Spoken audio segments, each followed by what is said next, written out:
Warning, this podcast, website, and associated social media accounts are intended for audiences of legal drinking age. We do not advocate overconsumption or the abuse of alcohol. Never drink and drive, drink responsibly. And please remember to always take what we say with a grain of salt. After all, we are just some dudes with some brews.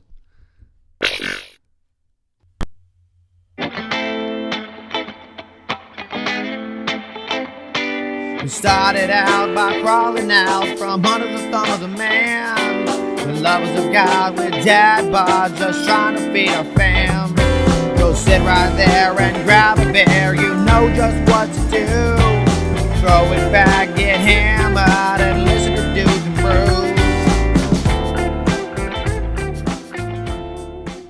All right, man, so I'm back from a trip to Arkansas, and honestly, had fun. We went and did a couple of caverns, did a couple of cave explorations with the kids. Stayed in this awesome cabin, Airbnb. That was pretty legit. So overall, really good. But I will tell you, I stopped at a couple of breweries. And this one that we're going to try today, I stopped at a place called Fossil Cove. Mm-hmm. It's in Fayetteville, Arkansas. I stopped on the way because I saw it online and liked the artwork. And then I even turned around and stopped on the way back because I drank all the beer and didn't save any for the podcast. One, and two, because it was just that good. It was good enough to do it again. Mm-hmm. So if you want to go... So you said there's caves. Are there dinosaur caves around there? Is that where it got its name, Fossil Cove, and the theme? Honestly, I have no idea. Okay. But the caves that we did were not dinosaur related, no. Okay. I don't even know if that's a thing, dinosaur caves, but... I mean, there's like woolly mammoth caves... I've heard of those. Oh, are there? Yeah, like in South Texas. Oh, really? Yeah, there's like one where there's like hundreds of woolly mammoths that they found. So I don't know if dinosaur caves are a thing, but I just saw the shirt. You're rocking the Fossil Cove. Yeah, because their artwork is legit, and when I say that, I mean that to the most I can say legit. I mean, I don't know. So if you want to go ahead and grab that beer real quick, I'll pull up some of the artwork here. So we can show everybody, because this place. Which one are we doing? We're doing the peach one, right? Yes, do okay. the T-Rex, if I can say this correctly. Yes. So here's just a picture right here of some of their artwork on their cans. Because I don't know what you would call this. It makes me think of like retro, like 90s, but yeah. 90s comic art. Yes, like 90s comic art, because that's exactly what all this looks like. Here's a few of them right here. Like even this IPA with this crazy guy, like that one looks cool. Yeah. Yeah, look at that one where they're floating the hoppy wheat. They're like floating the river, except for like dinosaur theme. Yeah, I see it. Or they're floating like some swamp. I love it, man. I love the theme. Yeah, dude, the artwork is legit, and that's why I bought the shirt. This is the only shirt that had the artwork on it. The rest of it just had their logo. Which is cool, but not as cool as the artwork. I mean, I'm telling you, put and any what's of the these back? guys. The shirt, the shirt has this. Sure does. Yep, it just has this guy on the back of it. The T-Rex on peaches. T-Rex on peaches. That's what this guy is right here. Yep. For everybody Cheers. at the. So what's cool about this one? So one, I'll tell you what I had while I was there, and then we'll crack this bad boy open. Yep. So what I did is I talked to the guy and said, hey, what do you guys have? What do you guys recommend? I'm going to be reviewing this on the podcast. And he gave me, I think, 3 or 4 different recommendations. And then I went and built my own 6-pack and ended up buying 3 of them. Bought the T-Rex on peaches. Bought one called the Paleo Ale. And then I bought another one. I think it was called Sabertooth. Nice. If I'm not mistaken, it was a type of Saison. Yeah, tiger on it, saber-tooth tiger. I'm gonna see if I can pull it up like here. The Power Ranger, the yellow Power Ranger. Go Power Rangers! I don't think a saber-tooth is a tiger. I think it's like a cat. Yeah, it is. Saber-tooth tiger. Isn't it a cat? Yeah, it's this. It's like a cat. But it's, a tiger. So you're saying tiger. In my mind, I'm hearing dinosaur. I don't know why. You're thinking, I thought you said liger, like the combo of the two. Oh yeah, here's me rating it actually. I mean, it is weird that it's a tiger and it doesn't have stripes. So is a saber-tooth like always a tiger? Yeah. Does it have stripes? I mean, we don't know. We've never actually seen there's no skin of one. It's not like a woolly mammoth where they have a saber tooth intact. So this was a saison. It was a raspberry saison. I think it had something else in it. But it was really good. Oh, here it is. It's lemonberry. I'm sorry, lemonberry green tea blend. So look at the color. Enjoyed it. Is that what it looked like? That dishwater? Nah, it looked like a normal beer. I don't know what theirs came out. That was like a normal beer? No, I mean the one that I poured didn't look as dirty as this did. Yeah, that looks like grapefruit or something. Yeah. But I enjoyed it, and I enjoyed the paleo ale so much. That's why I said I went back and got some more. So, let's go ahead and crack open this T-Rex. Let's do it. And we'll see, and I'll tell you about this here, because this is something different than I've ever heard of or had. So what kind of beer is it? Is it a wheat beer? It's a Belgian Tripel. I always called it a triple. This dude called it a Tripel when we were there, and I was like, what the hell? Threw me off. Ooh, it's got a scent to it. I smell it when I'm pouring it. So I'll read this real quick. It is a Tripel aged in bourbon and wine barrels with over 2,000 pounds of oak, or they call them Ozark-grown peaches. The guy said they're specifically from Arkansas. So 2,000 pounds of Arkansas peaches. Dude, I smelt the wine when I poured it. Remember how you heard the expression, the outcry, whenever I poured it. Yeah. You didn't hear that? I did. Okay. I did. Well, when you said the expression, I was thinking like it was something that I've heard over and over again. No. I was like, what? Something just came out of me when I poured it, and I smell it. And it's crazy. It is aged. It smells like wine. So it's weird because it's bourbon and wine barrels. So I wish I would have been able to talk to him for a little while, but I just had to stop in and go because I had the kids in the car. Mm-hmm. But I wish I would have been able to talk to him to see, do you age it in bourbon barrels for like a month and then switch to wine barrels for a month, or like how does that work? Yeah, good question. It's not very carbonated. Look at mine. Yeah, no, it doesn't have a crazy head on it, but nah, mine it's like all the carbonation's even gone. Yours still has a few bubbles. Yeah. But yeah, I guess let's try it. So if we look at the smell scale here. Okay, let's get on that smell scale. Where are you putting this one at? Let's see. Ooh, fermented fruit. Where's the fermented fruit at? I feel like I smell a little wood or resin. Yeah, that's something different, man. This beer is on another level. I don't know. I'm smelling fermented fruit. I do smell a remnants of wine. It's like it's got multi layers of smell. Yeah, there's levels to this game. Levels to this beer. This might have actually came from a dinosaur. It's dinosaur piss. Let's just get into it here. All right, yeah, let's drink it.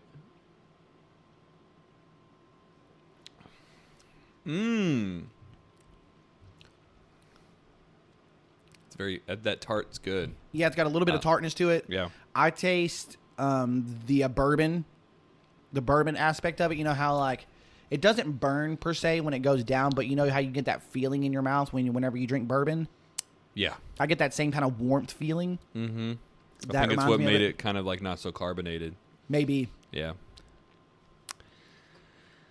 That's good though, man. It's different, which I like. I'm glad it's not when you drink like beers especially when we do the podcast and we drink a different beer like every week. Right. It seems like with the variation, you start getting into this like rinse and repeat. Right. It's like, oh yeah, I've had one of these. Oh yeah, but I've never had this beer before. No, this tastes a lot different than anything else I've ever had. The can does say that they age it for 9 months.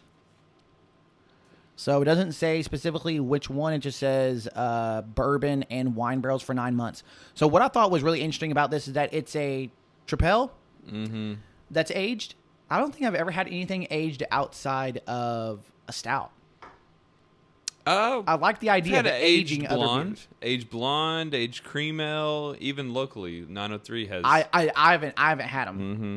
But normally you're right. It's either porter, stout. Porters or stout, so it's usually darker beer. So I like the idea of switching it up and also not just fermenting, or I should say, aging in bourbon, but also doing it in wine barrels. Like I've heard, I think Manhattan does some of theirs in like Cabernet barrels. Yeah. So like aging it in different kinds of barrels, I think is also a really unique idea. Yeah, this is nice, man. This is something different. So I'm going to read what it says on the can here. Check yourself before you T-Rex yourself. An ode to our favorite summer fruit, the T-Rex on peaches, which, honestly, I'm not a huge fan of that name. T-Rex on peaches. It's confusing. Well, I think it's because they have a T-Rex. Okay. And then this is the one that's on peaches. Okay, makes sense. All right. Now I'm jiving now. For a second, I'm like, what is that even talking about? I think the T-Rex is just their normal tripel. They should have had the T-Rex sitting on a thing of peaches. Like on a mound of peaches? Yeah, sitting on a mound of peaches. I'm thinking like almost like you would see like a mound of like treasure. Yes. But instead of treasure, it's peaches. Yeah. Okay. And he's like stuffing his mouth. You know what I mean? And it looks like it's aged. Like he aged it. But yeah, okay, let's get back to it. So a taste, the T-Rex on peaches is a taste of the Arkansas Ozarks. We aged our T-Rex, did you say triple? Tripel is the way that the guy said it at the brewery, so I don't know. We need to get our terminology down here if we're going to do a podcast about beer. Right. And bourbon and wine barrels. That is confusing because it's like, is it bourbon barrels or wine barrels? Does it rotate between the two? Yeah, do you do like 1 month at a time between the two until you get to 9 months? Like I want to know the details. This beer is creating more questions than it is answers. Okay. So 2,000 pounds of fresh Ozark grown peaches, resulting in complex flavor evolution. Even on, what is this app? On Untappd? Untappd, they call it the Evolution Series. Yeah, it says it's a 3.3, yeah. Yeah, I wonder what that Evolution Series is all about. I wonder like if it's just because cool. Because when they age something, it's always going to be a little bit different. Because you can't. True. So maybe that's why they calling it the different series. Yeah. Because maybe they did 3 months in the bourbon barrels and 6 months in the wine barrels. Like they mix it up and do a mixture of it. Yeah. Just depending on the series, so they can get different flavor profiles. So this one says 3.3. It's good though, man. I like the color of it. I do wish it was a little bit more carbonated though. I was gonna say I'm not mad at the carbonation. Really? I feel like that sting would help. It doesn't taste flat. No, it's not flat at all. But I want that like bubbly sting to go along with it. But 10%, you can't taste. It doesn't taste. I mean, that's weird. It's like I say, it does. Like I said, it's very complex. In one sense, I say it doesn't taste like it's got a high ABV, but then in another sense, it tastes very wine-like, which typically has a higher ABV. Right. So this one's just boggling me. So I'll tell you this. My brother had it, and he's normally a dark beer kind of guy. That's what he normally prefers is dark beers. Yep. So I usually will bring him some of the 903 beers because they do a lot of stouts. Mm-hmm. And they do a lot of stouts that are really high in APV. So like when I was down there last, like a month ago, I brought him some beers and he said that he could only drink one, and he felt like he was gone for the night. Like the 10 and a half, it's just too much for him because he doesn't normally drink that much beer. You know what I'm saying? Yeah. So, but this one, he drank, did not complain, did not say anything about the alcohol level. Mm-hmm. I feel like it's really smooth for having as much alcohol as it does. It is smooth, but that might sneak up on you. Right. That's something you got to watch out for. That's when it becomes dangerous. It'll get you. That's when the T-Rex sits on you. He starts out by sitting on the peaches. And so I'm going to tell you what, dude. Overall, I'm going to give this one a 3.5 due to the creativity and the uniqueness of it. Okay. And you know what? 3.75. Because I liked it. It's not the best. Like, it's not my favorite flavor profile. But because it's so creative and unique, I really enjoyed it. So, say everybody needs to try it. I'm actually going to give it a 4. I thought it was good enough to get up into the top tier of beers. Mm-hmm. Like you said, very creative. They did a really good job in the flavor profile. I will tell you, the peaches are a little bit more subtle than I would have expected. Maybe they should have used apricots. Apricots have a stronger peach flavor. I think that it's the wine and the bourbon that overpower peaches. I mean, you can put all the peaches in the world, but if you got bourbon and wine... Maybe there's too many flavors that overpower the peaches. It's complicated. So, but yeah, I'm going to give it a 4 overall just because I think it deserves a 4. Yeah. So, we're going to give it a 4 overall for the Dudes and Brews, but make sure to check out our information in the description. You can follow us online and see how we rate beers all the time. Now, I've noticed that every beer I drink, I rate. You don't ever rate beers online. I do on the podcast. Yes, but what I'm saying is when Yeah. you're drinking your beers on your own, you need to rate these things, man. I do need to, but the thing is I just like to rate unique beers, and I don't drink unique beers as often as like we do on the show. I mean, maybe so I'm lying about that. I do drink unique drink beers. every beer that 903 puts out? Pretty much. Then you're drinking unique Yeah, beers. pretty much. Like right now, like last night, I had 2 unique beers. Okay. I had the caramel macchiato that they had, the stout, Okay. and then I also had the cinnamon toast crunch. Oh, I saw that, but I haven't tried it yet. Yeah. Yeah, I need to go up there and pick it up. I'll give you one before you leave Okay. because I appreciate that. It's different. You have to try it. But I don't yeah. know. Well, I've had the rest of them in their cerealist Mm-hmm. series, and they've all been pretty good. Like they haven't like blown my hair back. Like they've been like, oh, this is amazing. It's just Yeah. been like this is a good beer. It's good and unique, and I appreciate that you guys doing something different. And that's what 903 does. So it surprises me that you say I don't drink unique beers. Yeah, you're right. You're okay. Listen, your voice is heard. I'm gonna start putting them on here more often.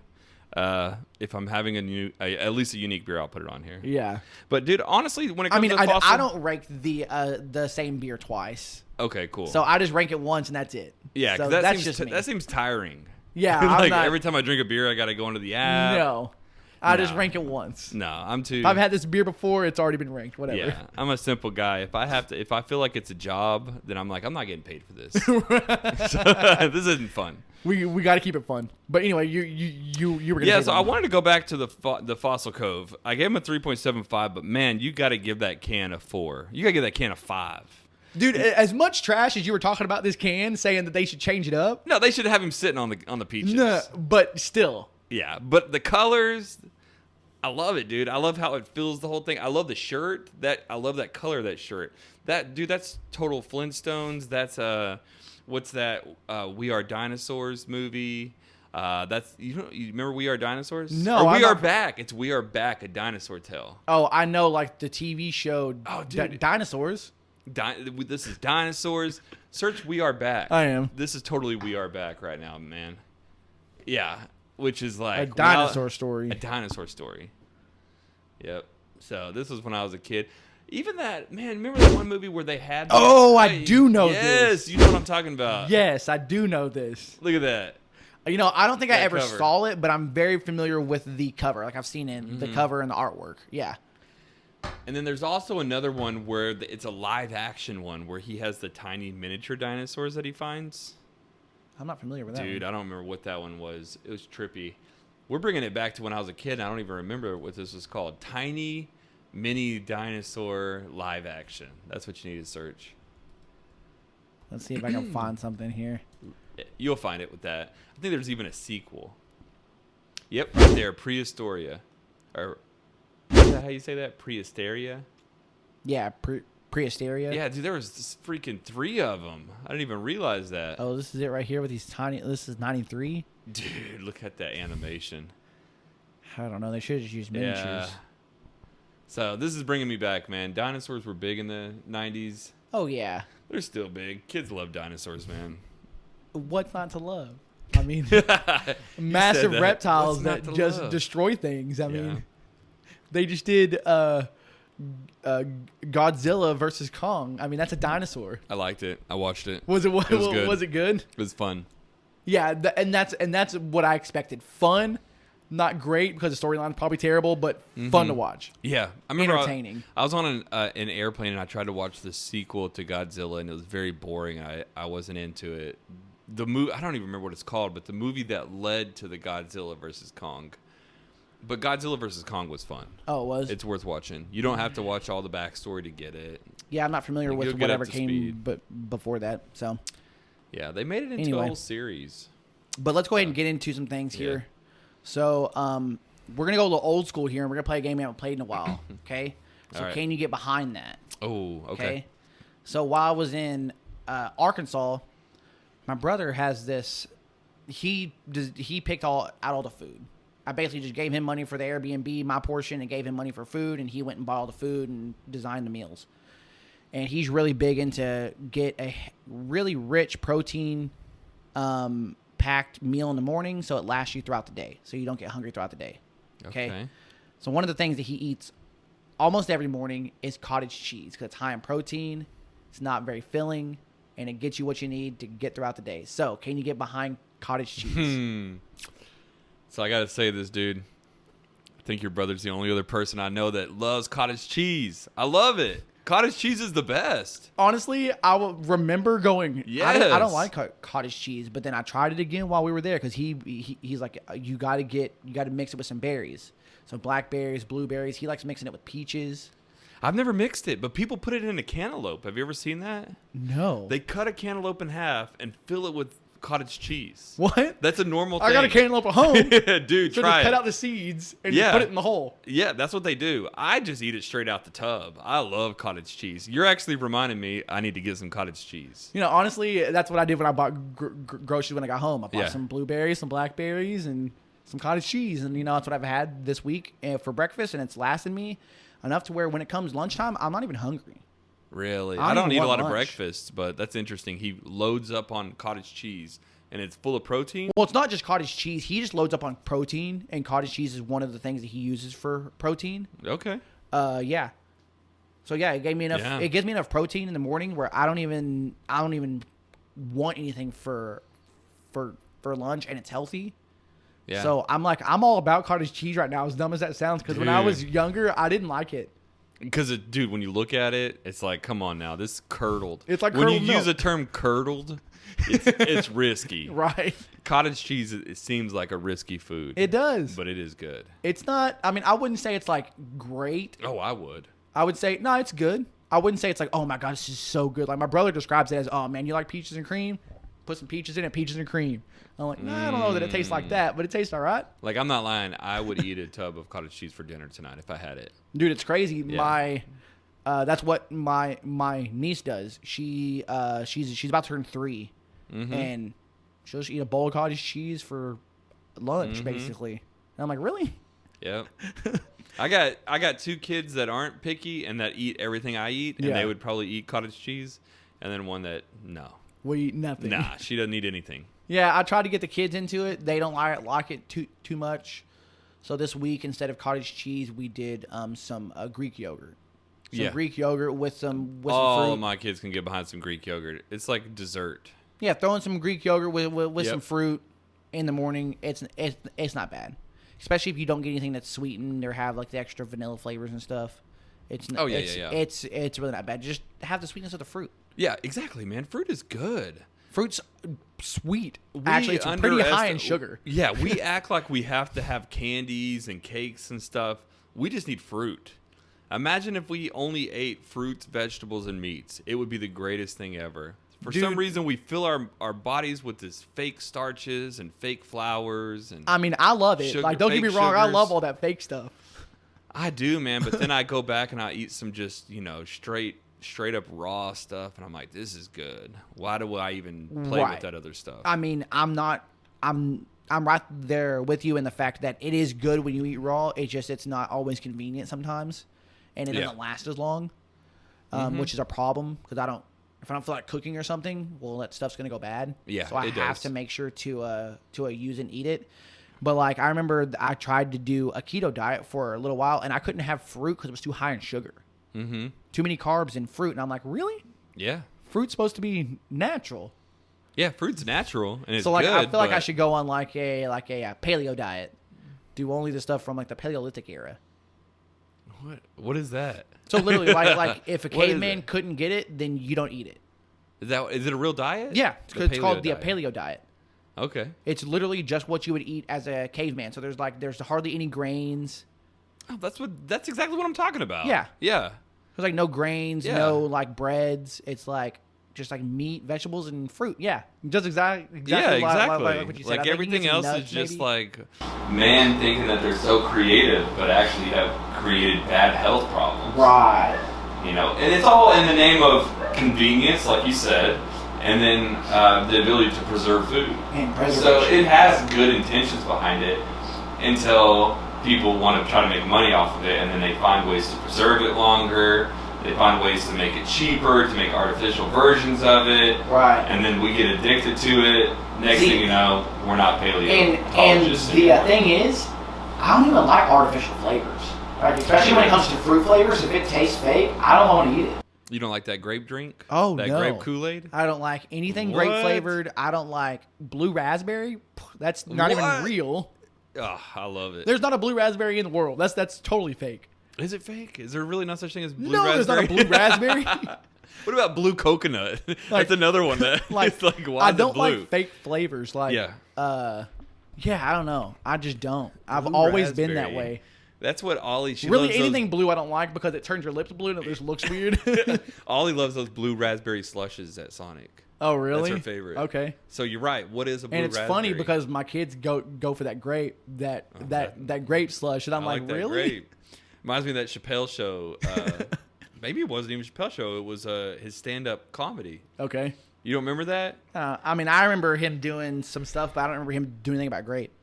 Oh, he's talking about the old Sunny Delight commercial. Remember that commercial for Sunny Delight when all the kids run in from outside playing and they all run to the fridge? All right, I got some purple stuff, some Sunny D. As soon as you say Sunny D, all the kids go, yeah! Watch the black kid in the back. If you ever see that commercial again, look at that black kid. He'd be like, I want that purple stuff. And that was me. I want that purple drink. I don't want no Sunny. What is Sunny? Sunny D's on another level too. It's a fake orange juice, but dude, I ain't mad at it. I don't like it. I haven't had it in a while, so I really shouldn't say I ain't mad at it, but I wasn't mad at it when I had it before. To me, it's like orange juice to Sunny Delight is equivalent to like sugar or what's that sweetener? Like Sweet and Low. Like a Sweet and Low? Yeah, okay. So Sweet and Low. So Sunny D is the Sweet and Low of orange juice. Of orange juice? Okay. It's awful. Huh. I haven't had it in a while, so I don't know. But I do like an orange it? Juice that has a little bit of pulp in it. But yeah, I just remember that Chappelle show. That was funny because I was like, man, I could relate with that because I loved the purple drink. I still do. Because you're one of those with that purple drink. Get that so it Kool-Aid. sounds like you can get behind some cottage cheese. Yeah, all that to say, yes, I can get behind cottage cheese. Okay. Love it. So I know it's been a little while, but did you watch the latest UFC pay-per-view? With Connor? So I went up to Heyday, and I watched the co-main and the main event. Okay.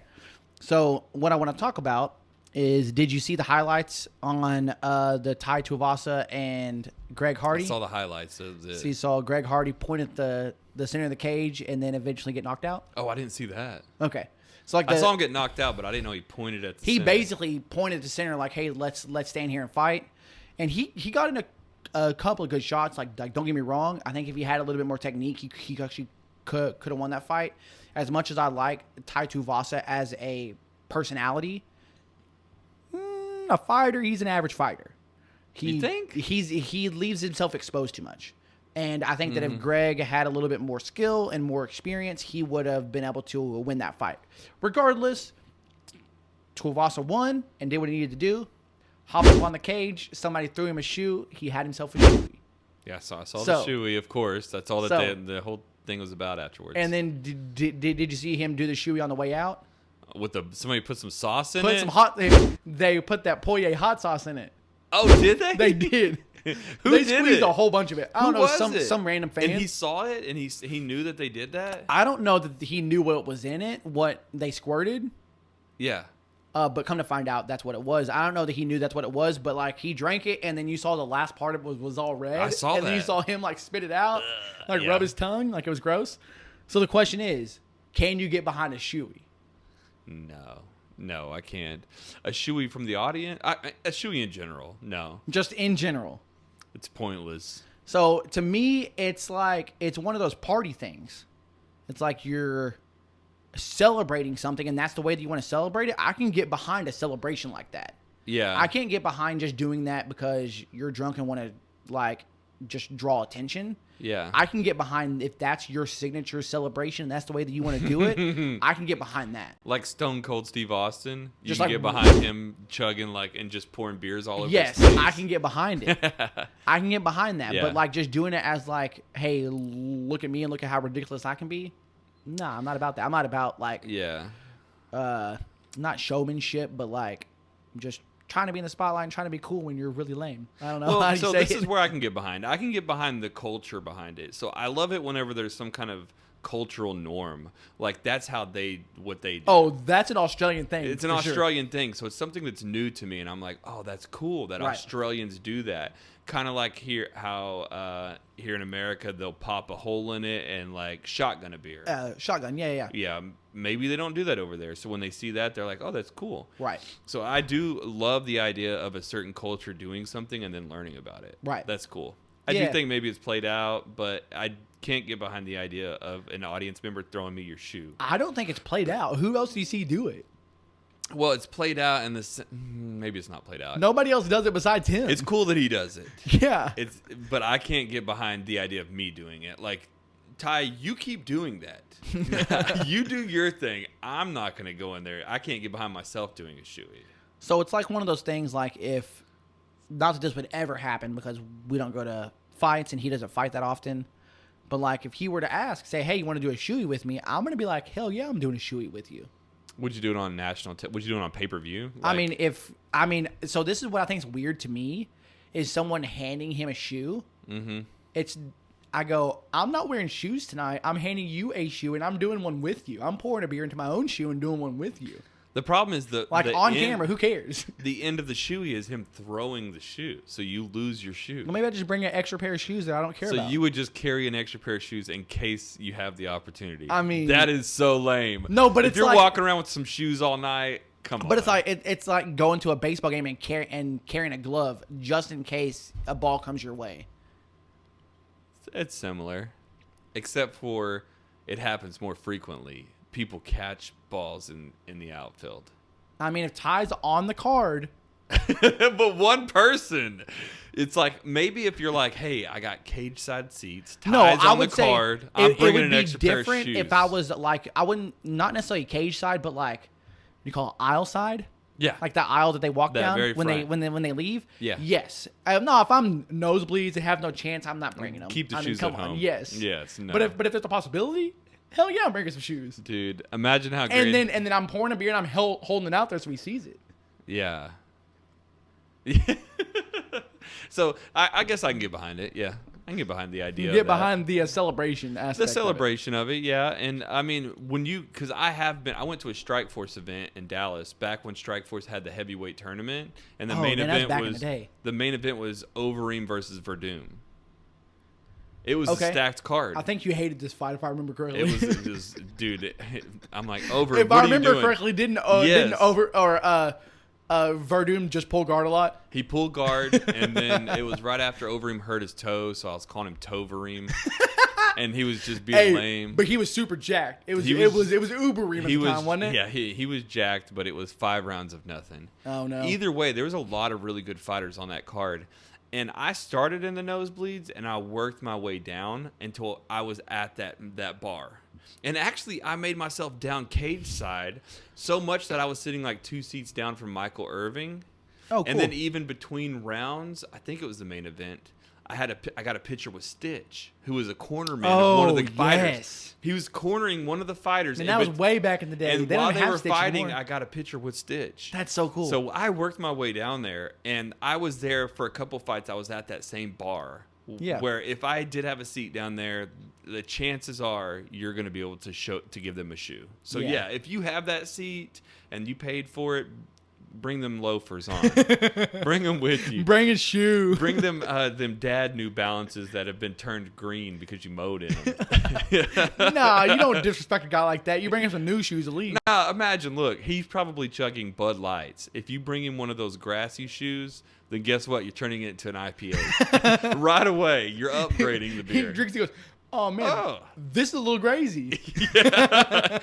Immediately, he's into craft beer.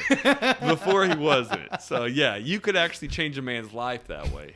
So, I actually think that he has a beer company.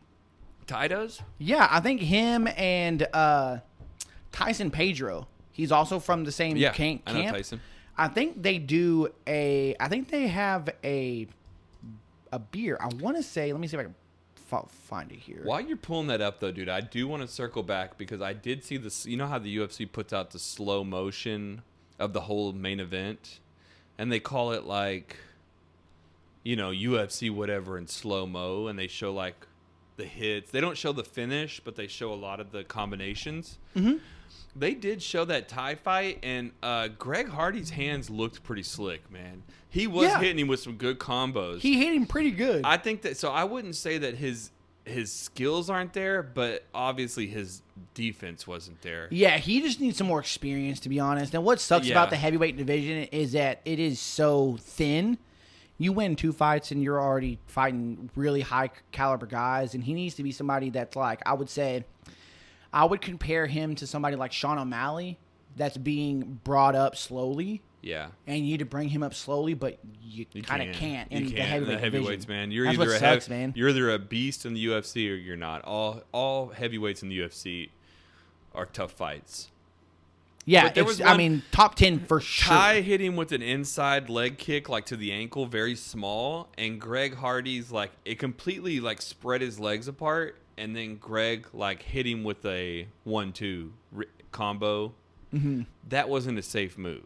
So you're right. His defense wasn't there. Sure, he got away with that, but if that was a really high caliber fighter, he wouldn't have got it. Greg Hardy wouldn't have got away with the stuff he was getting away with. Oh, for sure. So he does need to be a little bit smarter in his defense, but his hands looked pretty good, man. I'm like, Greg Hardy, man, he could probably, any given night, he could probably beat a really good heavyweight. Top 10. Did you see him fight? Who's that really tall dude? Is it Volkan Ozdemir? The really, really tall one. Yeah, he's really tall, but I don't know if Greg Hardy fought him.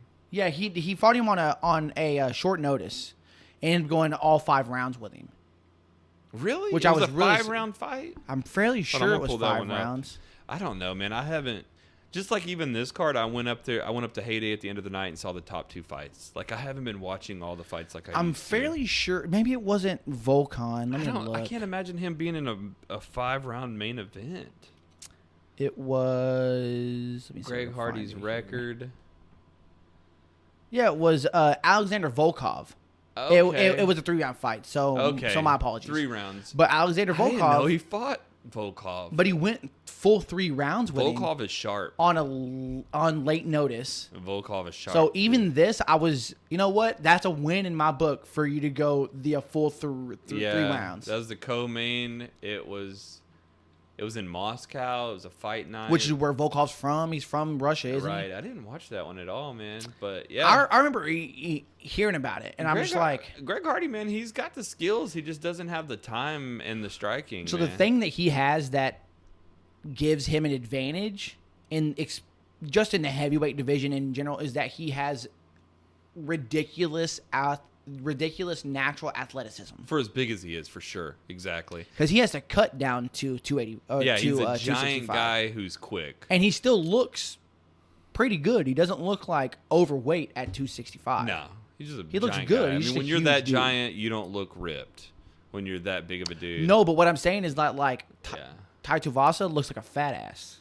Love the guy, but he looks fat. Well, he's Samoan, too. Again, it's his culture. That body shape, it's hard not to look fat. If you're Samoan, that's just the way that they are. You ever seen the movie Moana? Yeah. Look at what they did to Maui. They made him, classic to the kind of culture that he's from. But is it just because his body shape? Is it because he can't cut down, or because they don't want to? I'm sure he could have been in a little bit better shape. He might be able to cut down to 205. I don't know though. But what I'm saying is, and I'm not saying that he should by any means. No, I think. But what I'm saying is that Greg Hardy still looks pretty good and muscular. Does not look fat at 265, which means he's not. I wouldn't say he's overweight in the fact that he has too much body fat. No, Greg Hardy, nah. I don't think he's got too much body fat. He's just a monster. He's just a monster kind of guy. Yeah. And that's what plays to his advantage. For sure. He has, like I would say, good heavyweight. 50% the skill that some of those top heavyweights have, and he still competes because of his athleticism, and his monster size. The history of the UFC heavyweight division is: are you a monster who is also athletic? The skill Brock. The skills can be there. Volkov is a good example of a highly skilled striker, but it only takes you so far against the monsters. Right. It's like fighting Godzilla. So, yeah, that's just the history. I mean, that's just the way that it is, man. If you're super athletic and super giant and you can throw some hands, you're going to be successful. Right. So this is that beer that I was talking about here. It's called Drink West. It's an Australian beer of some kind. Not very familiar with it. I just know that I've seen both Ty Tuivasa and Tyson Pedro talk about it. Mm-hmm. I don't know if they are if they're part owners of the company or if they created it themselves, but they're involved in some large way. It's not. They're just not. Drink West is not just a sponsor. They've got to be in. I think they might be part owners of the brewery. So 4.5 ABV. What is that saying? Pairs perfectly with a pair of TNs. Is that a pair of tennis shoes? Some tennies? And tall stories. How about an old man nearly played for pennies? Is that talking about penny loafers? This seems like it's some sort of mystery puzzle here. Like we're talking about tennis shoes and penny loafers. I need to see if I can get a hold of it. But I mean, it's probably your standard lager. Yeah. It's an It's Australian 4.5 lager. ABV though, so it's pretty low. Yeah, I just know that I talked to a dude at the Craft and Hideaway. He happened to walk up behind us straight from Australia, and he said, "Don't even mention Foster's." Apparently, Foster's is shit out there. It's like a mentioning oh, I love American beer. You got Budweiser here, and then to us, Yeah. It's a little different though because once something becomes popular in America, it's offensive to other countries. It's probably played out everywhere else. Yeah. Yeah. Well, because they think it's just fake. Right. They're like Foster's. We don't drink Foster's here. Foster's would be it. I will say the can, That a unique can, that 32-ounce hitter. but it's real thick and short. Yeah. It's wider than a 32 ounce, but it's shorter. Yeah. It's real stubby. Foster's Australian for beer. Right. They probably get anyway, mad about that. So we're gonna go ahead and move on here. So there's been a couple of events that have happened in the last month or so when it comes to sports, and I wanted to talk about them and get your opinion on which one you think is more difficult. Okay. So recently they had the Euro Cup. Okay. So it's soccer. Yeah. It was England versus Ireland. It went down to. They ended up having a lot of penalty kicks. I don't know if it went down to penalty kicks, like it's a shootout, like they would with hockey. I'm not sure how it works, but I did see that there ended up going down to penalty kicks, and Ireland stopped 2 of the penalty kicks and ended up winning the game. Okay. Mm-hmm. Very difficult in its own right to stop a penalty kick. Okay. Another great sports event that happened is there was the disc golf pro tour was going on, and they had the world championship in Worlds going down. It's the 18th hole. A guy by the name of James Conrad is down by 1 stroke. Basically, where he's at, he has to throw this in order to tie and force a playoff. He throws it in around a huge dog leg, 250 feet, right in the basket. Crowd goes wild. Question for you is, what do you think is more difficult? Stopping a penalty kick or throwing it in when you're down by 1, 18th hole from 250 feet? Disc golf. So who stopped the penalty kick? Was it the goalie? The goalie. So basically what it is when a penalty kick, it's one guy. It's on a certain spot. It looks like it's probably 20 feet, 30 feet away from the goal. I'm familiar. I played soccer. Okay. It's a penalty kick. So, yeah, the goalie has to stop a penalty kick. The goalie stops 2 of them. I just didn't know if it was there's a penalty kick, but then there's also the one where everybody locks arms together. So that is like a kick from the side. I think that's called a corner kick. Well, the corner kick is different. I've actually seen. Oh, I know what you're talking about. I don't know what causes that. I don't remember. It's the center. There's 4 guys that stand there and they jump in the air. Yeah, exactly. Yeah. That's why I'm like, if you're asking about them, okay. No, this is literally just one guy versus one guy. You kick it and you try to make it in. I mean, I look at it and I go, look at how big a soccer goal is.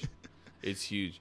A soccer goal is huge, and these soccer players, just like a disc golf person, though, is really precise with their throw. Right. These soccer players are precise with hitting the corner of the goal. See, and that's where I say, is it more difficult for a goalie to stop the kick or throw it in from 250 feet? Dude, that's hard. Come on now. Because you're asking me a science experiment question here. You're also asking me offense versus defense. Is this defensive move harder than this offensive move? That's hard. I don't know. Well, it's not just the skill itself. I also think about the pressure situation that these guys are in. So I look at it like this, and I say, soccer, is it really skill or is it more luck? Because you're guessing if they're going to shoot left or right. No, Can it's you skill. really tell? Can you Yes. really tell based on their run up? Because I watched this. I watched it just today before I came over here to prepare for this. And literally, like there were 4 kicks. I think 2 of them went in and 2 of them got blocked. The guys would do something different every time. They would try to do some really dumb, like little short run up steps and then kick it to try to throw off the goalie. Does the goalie, can they really tell where they're going to kick it? Or is it just based on pure luck? I'm just going to shoot left and hope they shoot left. No, dude, if it was pure luck, then there would be a lot more goals. They block way more goals than ever make it in. But I'm saying It's skill. specifically penalty kicks, though. They block way more penalty kicks Really? than You ever think so? get in. They do, dude. Look at the game. I don't know the stats, The so- professional games, a lot of times, the score is 1-0. Yes, but penalty 2-0. kicks typically don't come into play. I don't know. I just can't. I guess I'm just not that. I mean, I don't It's watch been- a lot of I soccer, played so don't get me soccer wrong. as a kid, but I'm not like I don't remember what causes a penalty kick. I'm not super well diverse in it either. Yeah, so I don't get don't me try to wrong. remember. But this is hard, man. You're like asking me to judge 2 sports that are completely different. I'm going to say soccer because to get to that level, you have to be so much better than everyone else.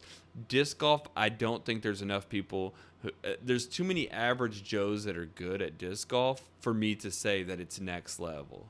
If it was to a place where everybody was so elevated that there wasn't so many average Joes that felt good about their game. So I the don't know. thing It's hard. about, I would say, disc golf and say like traditional golf is that you can get really good at something, meaning that you can get birdies because you get your first shot really close. Your second shot doesn't have to be super accurate because you're already really close. Okay? Very common. What I'm thinking, and in my mind, is you're throwing it from 250 feet out. And I may be exaggerating, Yeah. it may be like 200 feet out, but like somewhere within that range. Right. That in itself doesn't happen very often. I'll tell you this. Outside of MMA, I will say my favorite sport outside of MMA is disc golf. I watch every tournament. I watch it online. So you know how far 200 feet is. I can't even imagine that. Dude. I'm like, I don't really even know. Okay. I'm sure it's super difficult, but So you know what? Let me just show you the play. yeah, let's see the play. Okay? Yeah, maybe that's the answer. Maybe I need to see the 2 plays and then judge which one was the better play. Okay. I can definitely Like, do that. It's almost like a segment called like Who Did It Better? That's fine. Who did Yeah. it better? Who did it better between the 2? We can play that game. I definitely Okay. don't mind. Let me pull up the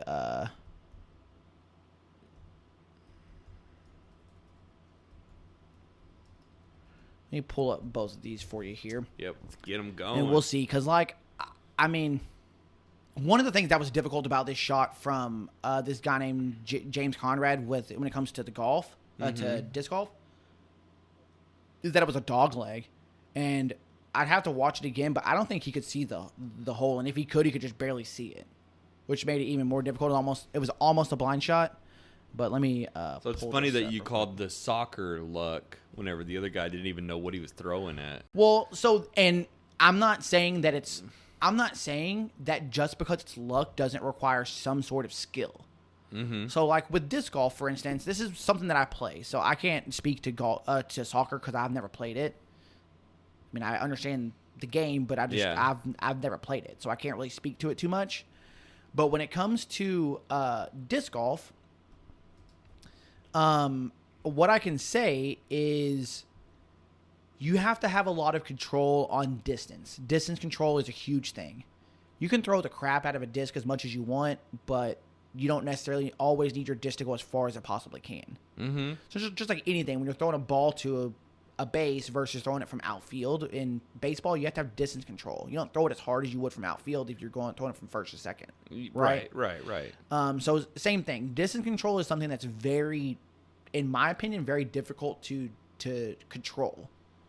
When it comes to soccer, it is more, especially with penalty kicks, it's not more about power control. It's more about accuracy. Mm-hmm.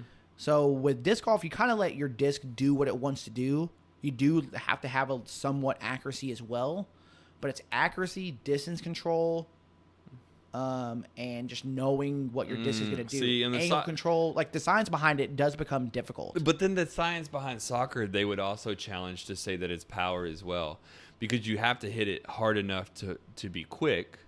It's aim, but then there's also body language, and there's also a general psychology that goes into it to make the person think something different's going to happen. Right, and see, I was thinking about this when it comes to like baseball, and someone's doing a pitch.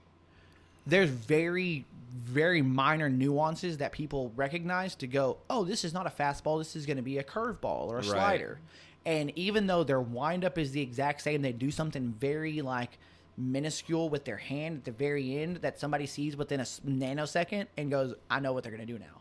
Yeah. And maybe the goalies are watching that exact same thing. Oh, they did something very minuscule within a nanosecond of their foot, and now I know which way they're going to go. I like how you called it doing a pitch, though. They're like, throwing a pitch? They're in baseball, and they're doing a pitch? Oh, get out of here. Another thing, what I'm talking about. Another thing, man, is I feel like that when most of the time when people talk about luck like you're talking about, what you're really describing is hard work and opportunity colliding. Yeah. Because to me, there's a difference between luck being I'm walking down the road, $100 bill flies and hits me in the face. I did absolutely nothing. I'm like, oh, I happened to be at the right place at the right time. Oh, for sure.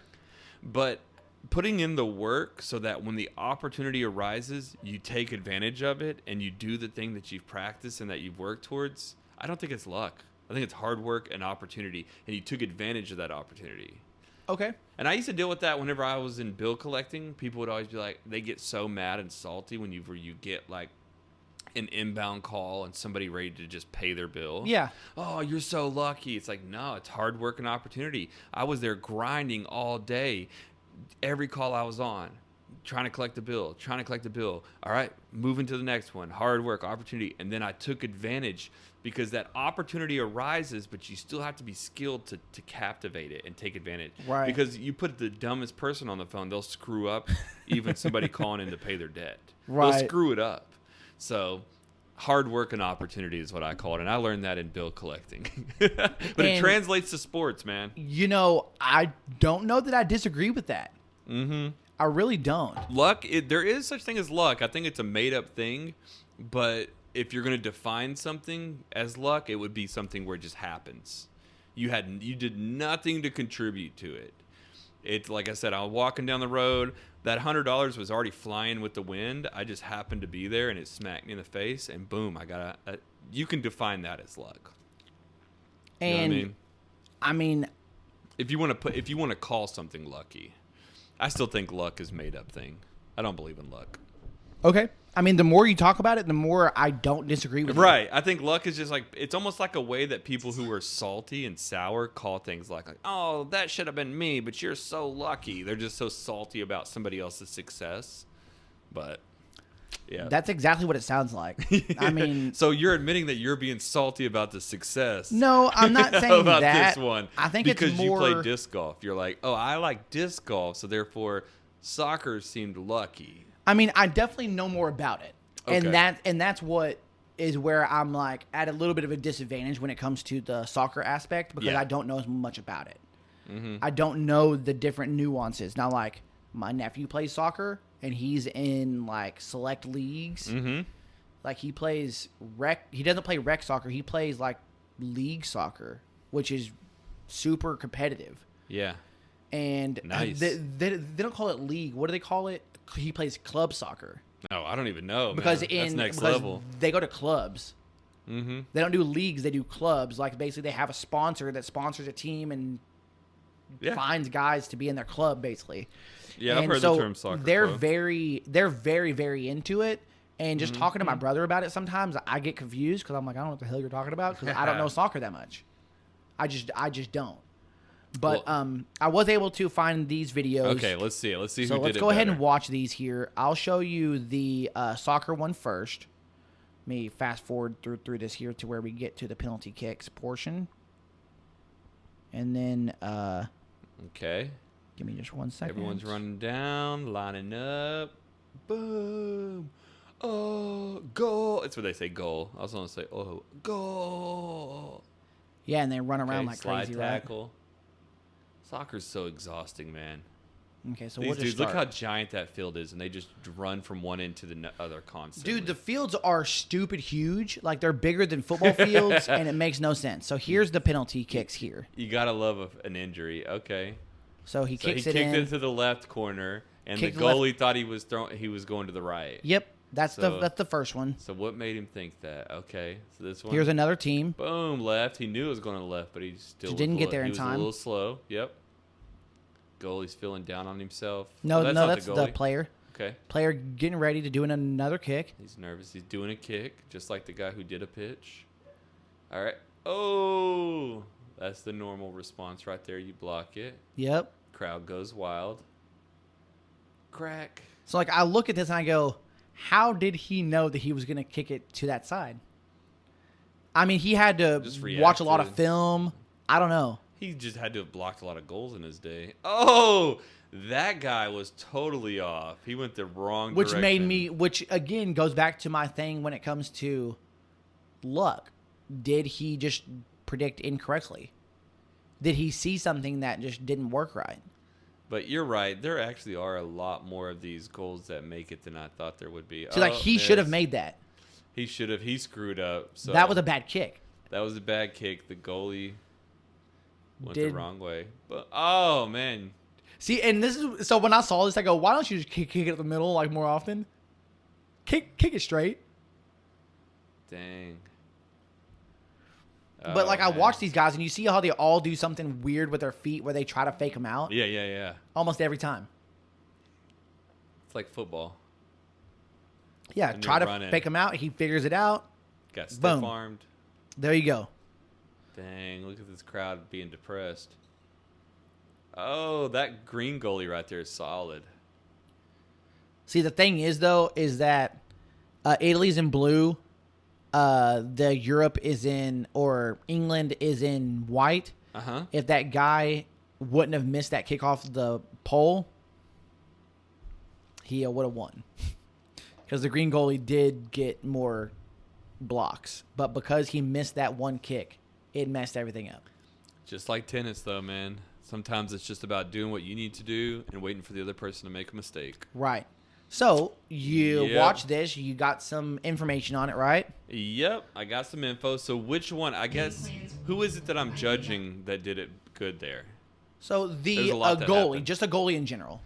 The Not just green one. goalie or the other goalie? Doesn't matter. I'm just saying stopping a goal, Okay. stopping a penalty kick versus throwing it in Okay. this in particular All right, situation. I've already made my judgment, but Wait. I'll watch it. Watch this. So the thing is that this guy's only chance to make a He's got one shot. playoff is this. He's got one shot. Yeah. Look at how far away it is. He has to go around this corner. Crack. Ding. That was cool, dude. Look at all those people there. That's gotta be fun to watch live. Dude, I didn't watch this live, but I did not know what had happened. I watched it like 4 hours after it had already happened, after it premiered on YouTube. Mm-hmm. I'm alone in my bedroom watching this, and I'm going crazy. Like, the kids are doing something else, and I'm going crazy in my bedroom, acting like an idiot. So I'm gonna say the disc golfer because he had one shot. Those goals, I see your point. There were many opportunities. It wasn't one mistake that was made. It was several mistakes that led to, you know. Well, because, like, when it comes to, well, I mean, and I would say that same thing here if I say, like, an entire round of disc golf. I mean, this is the 5th round. So they played 18 holes each round. This is the 5th round, 18th hole. They had all these other rounds to fix mistakes and not have to put yourself in this situation. Yeah, but Same- this is still just a basic situation where you have this distance to make it in one shot. The soccer game, you don't get those penalty shots like that unless, I think that was kind of like a shootout, like Yeah, like yeah, what you that- said, like that's kind of what it like seemed the you remember the end of the Mighty Ducks movie, Right. See, you slide know. to the left, to the You right.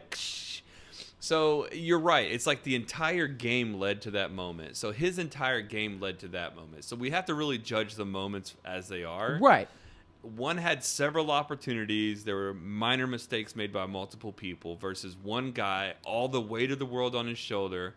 Huge throw. I'm going to say he did it better.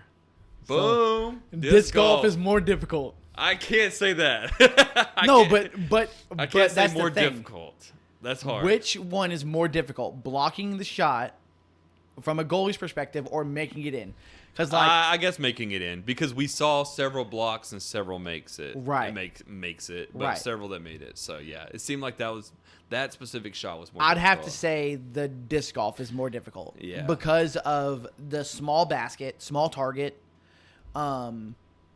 and the having to go around the dog leg, Yeah. having to curve it a little bit. Yeah. There's a lot that went into that, so yeah. So when you watch it, you go, "Oh no!" But I can't say in general. In general, that making a distance shot that far is as difficult as making a goal in soccer.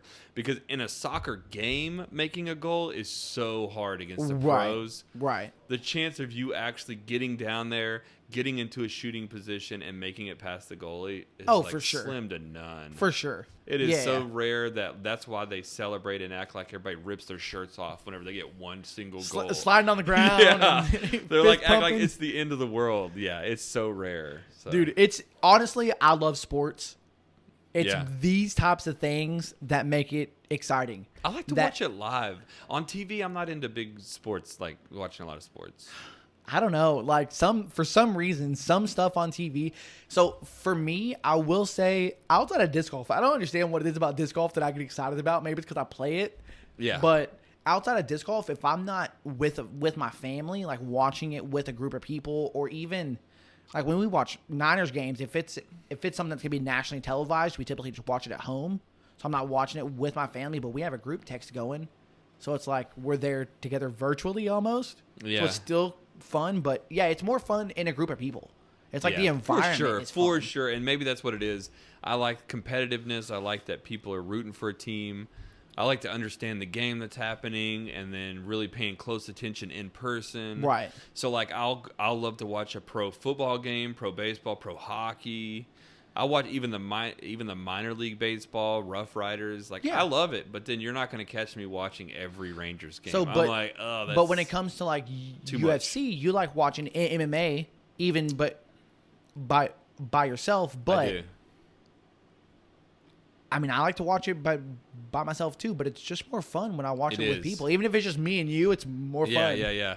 Like, Even if it's just us. I went up to Heyday and I watched the fight. I went to the outdoor area. Okay. Which is actually a great idea because you can show up late, and because there's so many different areas to sit, you just go grab yourself a lawn chair. And I found a lawn chair. I pulled up. I even went to use the bathroom and I was like, hey dude, hold down my lawn chair. But it was cool because everybody was rooting. You can tell a lot of them are like, Connor fans. Dude, there's a lot of Poirier fans that were there too. Really? But they were I'm like, are you guys really fans of the sport, or are you just up here just because? And you know what? Who At that cares? point, who cares? Who Yes. cares? You like the idea that people are into it. Yes. And that you're part of the crowd that's into it. So, yeah. Right. It was fun. It's the environment. Maybe it's the environment that just makes it more fun. I don't even like baseball, but like here recently I've been wanting to go to a baseball game, like bring my son, my brother and his kids, just go to a Rangers game. Yeah. Even if I get nosebleed seats, just to enjoy the environment.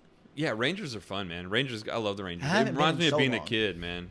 See, that's the thing. I hear people talk about it. You see it in movies and stuff. Like, yeah, me and my dad, we went to Cubs games or to Yankees games like all the time. And I'm like, man, I need to have something like that where I just go to a game with my son all the time. Man, start out small. Go to the Rough Riders. Yeah, I mean, I could. You know what I mean? Go Yeah. smaller. It's still just as fun, and you get good seats, cheap.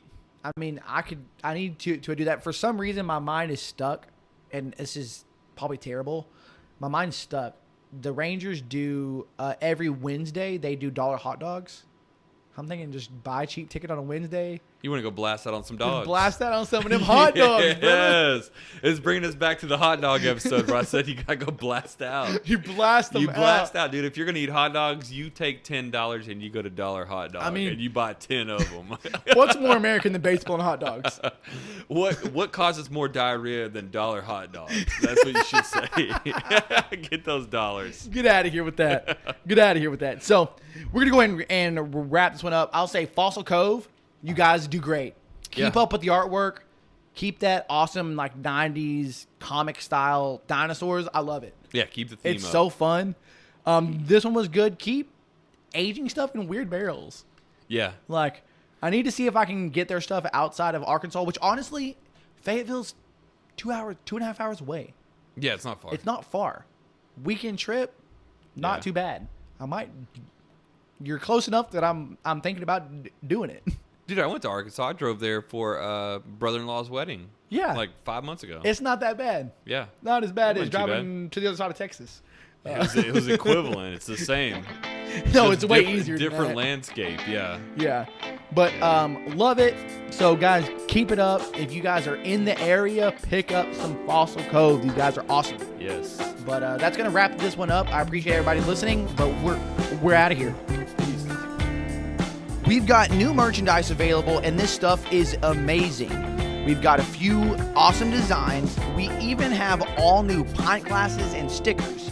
You know you want one of those glasses. I mean, you already drink a beer while watching the show anyway, so you might as well support the show and put your beer in one of our glasses. The link is in the description, so hit that link and pick up something from us today. Make sure that you use the code DUDES10 at checkout to receive 10% off your order. Again, that's DUDES, D-U-D-E-S, 10, the number 10, 10, at checkout to receive 10% off of your order. Now, back to the show. We appreciate you guys tuning in for another episode of Dudes and Brews. If you haven't yet, please subscribe to the show on Apple Podcasts, Spotify, whatever platform you're on, we're on there. We have a YouTube channel, Dudes and Brews. We would love if you would subscribe there as well. If you are subscribed and you want to help us out just a little more, unsubscribe and resubscribe again.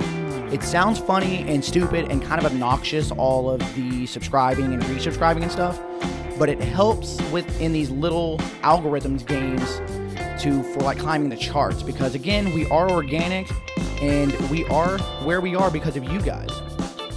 Yeah, we really do appreciate your support. Shout us out. We really do love it when you guys interact with us, when you add us, mention us, put us on your stories, tag us, all that fun stuff, all the stuff the kids are doing.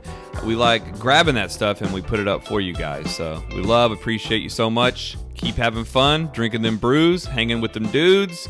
Tune in next week for another episode of Dudes and Brews.